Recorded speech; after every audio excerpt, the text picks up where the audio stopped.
तो इस बीच बड़ी खबर यह है, आप लगातार राधिका खेड़ा को सुन रहे थे। वो बता रही थी कि उस दिन हुआ क्या। तो कई बात सामने आई। राजीव भवन में मैं चीखती रही, चिल्लाती रही और मुझे कमरे में बंद कर दिया गया। कांग्रेस के किसी नेता ने फोन नहीं उठाया। उन्होंने बाकायदा नाम लिया। उन्होंने सचिन पायलट को फोन किया, भूपेश बघेल को फोन किया, भूपेश बघेल के ओएसडी को फोन किया, पवन खेड़ा को फोन किया, राहुल गांधी और प्रियंका गांधी के सलाहकार को फोन किया। इन सारे लोगों को फोन करके बताने की कोशिश की। उसके बाद 6 दिन का इंतजार किया और 6 दिन के इंतजार के बाद उन्होंने इस्तीफा दिया। वो भावुक भी हो गई और उन्होंने एक नई बात यहां बताई है और साथ ही साथ उन्होंने बताया कि राजीव भवन के एक कमरे में उन्हें बंद कर दिया गया। और जब बात आई कि 2 लोग उस कमरे में और थे तो उन्होंने कहा कि पुलिस से जांच कराई जाए कि ये लोग कहां थे, ये लोग कहां थे, इसकी जांच होनी चाहिए निष्पक्षता के साथ। मुझे गंदी गंदी गालियां दी गई राजीव भवन के बंद कमरे में। पूछताछ के दौरान शराब को लेकर सवाल पूछे गए और उन्होंने कहा कि क्या आप शराब, ऐसा सवाल किया गया कि आप शराब पीती हैं, इस तरह के सवाल किए गए। सब कुछ भूपेश बघेल के इशारे पर हुआ, यह भी राधिका खेड़ा कह रही है। सारी बात उन्होंने कही है।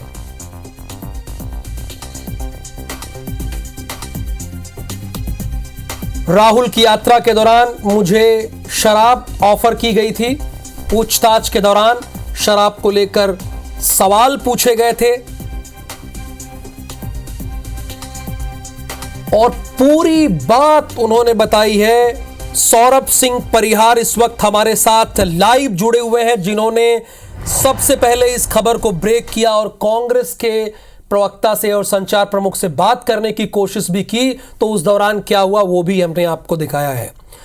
थोड़ी देर पहले प्रेस कॉन्फ्रेंस की सौरभ आप बल्कि सुन भी रहे होंगे, तो उन्होंने कई और बातों का जिक्र किया है कि विस्तार से बताया कि किन किन नेताओं को फोन किया, यह भी बताया और बातचीत में क्या हुई इस बात का भी जिक्र किया और बंद कमरे में क्या हुआ वो भी बात उन्होंने जनता के सामने रखी है।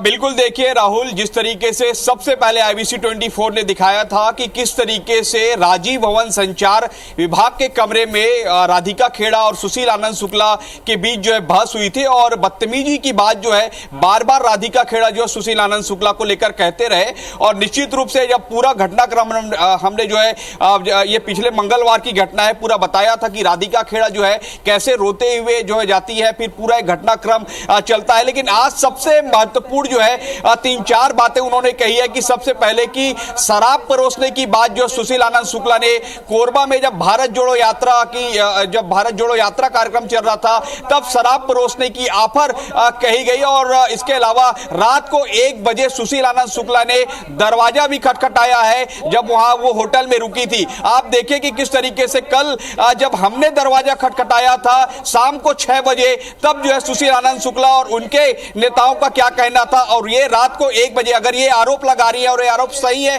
तब की बात मैं कह रहा हूं, लेकिन कुल मिलाकर आप सुनिए जो है देखिए कि ये जो आरोप लगा रही कि छत्तीसगढ़ पुलिस को भी जो है पूरे मामले पर संज्ञान लेना चाहिए और निश्चित रूप से इससे पहले भी जो है ये बात कहती रहे। और सबसे महत्वपूर्ण बात यह भी कहा गया है आखिर 5 लोग बंद कमरे में मेरे साथ क्या कर रहे थे, इस पूरे मामले की जो है जांच होनी चाहिए। अभी मैं जो दीपक बैज के घर में हूं और आप देखिए दीपक बैज और सुशील आनंद शुक्ला दोनों है, उनसे बातचीत करेंगे। हालांकि बातचीत करेंगे, देखिए सुशील आनंद शुक्ला जी और दीपक बैज जी बैठे हैं। थोड़ी देर बाद वो जो है बात करेंगे कि आखिर वो क्या कहेंगे। पूरे घटना को जो है दीपक बैज जी ने संज्ञान में लिया है और दीपक बैज जी जो है काफी पारदर्शिता के साथ बात करते रहे। सर मीडिया के साथ हमने सर जी सर सारे लाइव में है सर, सारे लाइव में है सर। जी सर पीसी लगभग खत्म हो गई। सुशील आनंद शुक्ला पर जो आरोप लगा है सर कि उन्होंने शराब बांटा है। मैं एक बात का मैं एक सार्वजनिक रूप से सार्वजनिक है सर, ये 4-5 बाइक लगे।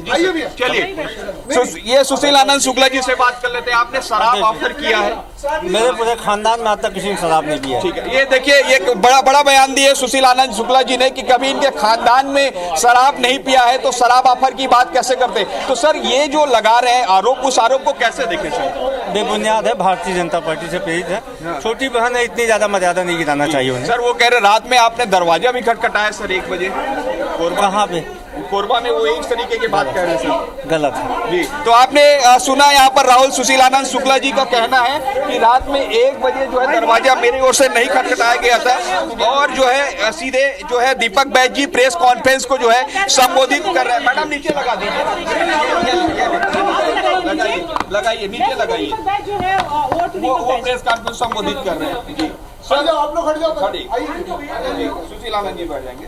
सर आज एक घटनाक्रम ये हुआ है सर, राधिका खेड़ा ने प्रेस कॉन्फ्रेंस करके कहा है कि सुशील आनंद शुक्ला ने भारत जोड़ो यात्रा के दौरान जो शराब ऑफर किया था, रात को 1 बजे दरवाजा खटखटाते से सुने सुशील आनंद शुक्ला जी। क्या कहेंगे पूरे मामले पर? मामले को लेकर खुद पीछे आ जाना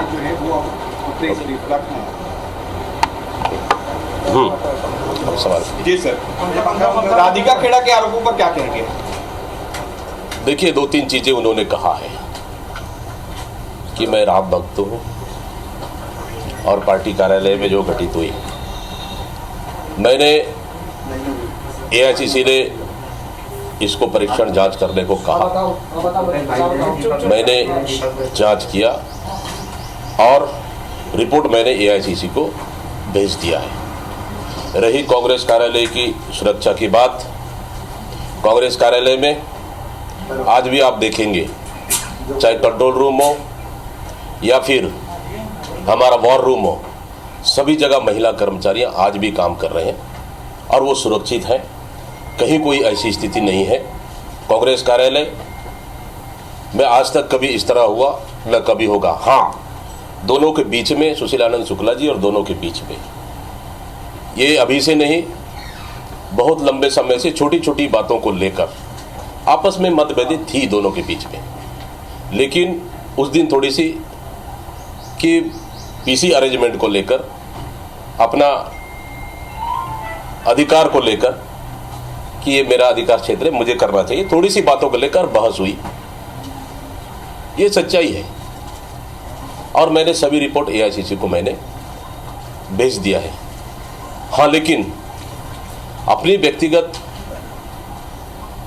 झगड़े को लेकर, घर के विवाद को लेकर अगर कोई कहे कि मैं राम मंदिर पूजा करने जाते हैं, अयोध्या जाते हैं, ये तो देश के सभी नागरिक जाते हैं। समय मिलेगा दीपक बैज भी जाएगा, नहीं जा पा रहा हूं तो घर से पूजा कर रहे हैं। तो इसको जोड़कर देखना मुझे नहीं लगता है कि ये सही है, और बाकी चीज़ों पे मुझे अभी कुछ नहीं कहना है। ये सर चुनाव के ठीक पहले इस तरीके का सब चीजें होना, फिर प्रेस कॉन्फ्रेंस करना, फिर ये कह रही कि प्रभु श्री राम न्याय दिलाएंगे, किस ओर इशारा कर रहा है? सीधे पूछ लेते हैं कि उनके आरोपों से क्या ऐसा लग रहा है कि भारतीय जनता पार्टी में शामिल होंगी? देखिए, ये तो उनका व्यक्तिगत निर्णय है, शामिल होना नहीं होना, इस पे मुझे कुछ नहीं कहना है। लेकिन अगर जो गलत है तो उस पर पार्टी कार्रवाई करेगी। पार्टी को हमने रिपोर्ट भेज दिया है। सर मैं ये कह रहा था सर, जिस तरह से सर मैं ये कह रहा हूँ जिस तरह से आप से लेकर भूपेश बघेल जी, सचिन पायलट जी, प्रियंका गांधी जी, राहुल गांधी, मल्लिकार्जुन खड़गे सब पे सवाल उठा रही, इसको कैसे देखते हैं आप? अब देखिए, आप आरोप, अब गुस्से में है तो आरोप लगाना जायज है, तो कोई दिक्कत नहीं, आरोप लगाना है, लगाने। शराब का जिक्र कर रही थी, बार-बार बहुत गंभीर शराब का जिक्र कर रही थी। शराब को रोसा गया, ये कह रही है कि आपने पूछा कि शराब पीती कि नहीं? हाँ, कितना पीती है?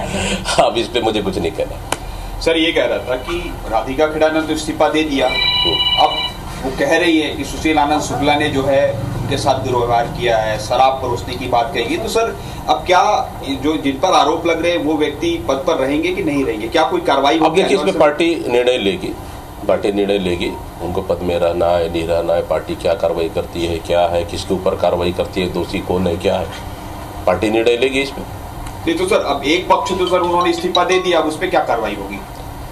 अब इस्तीफा देने के लिए तो हमने तो नहीं कहा उनको, वो तो उनकी मर्जी इस्तीफा दी है, तो उनका व्यक्तिगत निर्णय है। सर वो यह भी बोल रही थी कि भूपेश बघेल ने मुझे बोला है कि आप छत्तीसगढ़ छोड़कर भाग जाइए, आप कांग्रेस पार्टी मत छोड़िए। जब वो बोली कि मैं छोड़ देती हूँ कांग्रेस पार्टी, तो उन्होंने कहा कि कांग्रेस पार्टी मत छोड़िए लेकिन छत्तीसगढ़ छोड़ दीजिए। अब उन दोनों के बीच में क्या बात हुआ, अब इसको मैं तो कह नहीं पाऊंगा। सर जिस तरह के वो आरोप लगाए तो पार्टी अपनी तरफ से कोई एक्शन लेगी क्या, कोई नोटिस भेजेगी? अब देखेंगे, अभी देखेंगे। हम लोगों ने जांच रिपोर्ट बना के AICC भेज दिया है, आगे जो भी पार्टी का निर्णय होगा राधिका के उसमें नोटिस वगैरह देखेंगे उस पर। ठीक है सर। ये आप कुछ बोले सुशील जी से एक मैं नहीं बोल, माफी चाह रहा हूं। मैं नहीं बोलूँगा, सागर जी ने बोल दिया। ठीक है,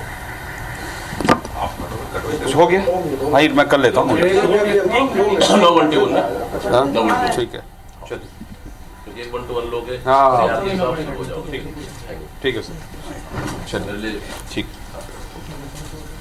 सर एक उस पर और बोल दीजिए, कल इलेक्शन है सर, 7 लोकसभा में चुनाव है, कांग्रेस अपने को कितनी मजबूत स्थिति में पा रही है? कल प्रदेश के तीसरे चरण का मतदान होना है और 7 लोकसभा सीटों पर होना है,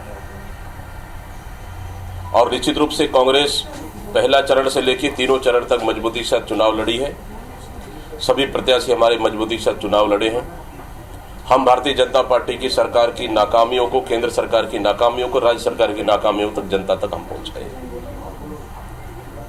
लेकिन और कांग्रेस के जो घोषणा पत्र है, न्याय पत्र, जनता तक हम पहुंचाइए।